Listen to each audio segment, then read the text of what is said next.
வணக்கம். பயிற்சி 2.5ல் 4வது கணக்கு -11, -15, -19, எக்ஸெட்ரா என்ற கூட்டுத்தொடர் வரிசையில் 19வது உறுப்பை காண்க.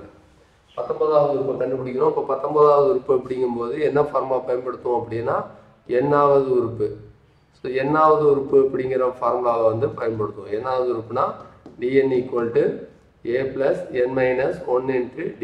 ஸோ இந்த ஃபார்முலா பயன்படுத்தி என்ன பண்ணணும் அப்படின்னா இந்த கணக்குக்கு வந்து தீர்வு கண்டுபிடிக்கணும். ஸோ முதல்ல நம்ம என்ன பண்ணுவோம் அப்படின்னா வழக்கம் போல கொடுத்துருக்கக்கூடிய கூட்டுத்தொடர் வரிசையை எடுத்து எழுதிக்குவோம்.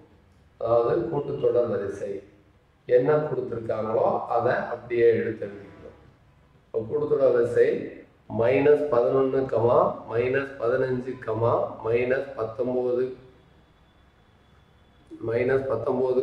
எக்ஸெட்ரா. ஸோ இதில் வந்து 19வது உறுப்பு கண்டுபிடிக்கணும். நம்ம என்னன்னா கொடுத்துருக்கக்கூடிய கூட்டுத்தொடர் வரிசையிலேருந்து ஏ கண்டுபிடிச்சி எழுதிக்கலாம். இப்போ ஏ = என்ன வருது அப்படின்னா முதல் உறுப்பு -11.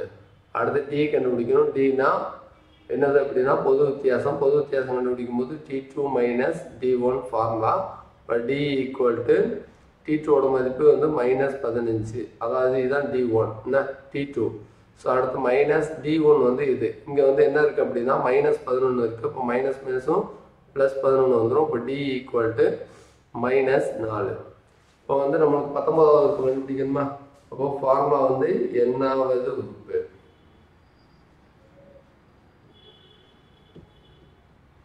எண்ணாவது உறுப்பு dn = a + n - 1 × d.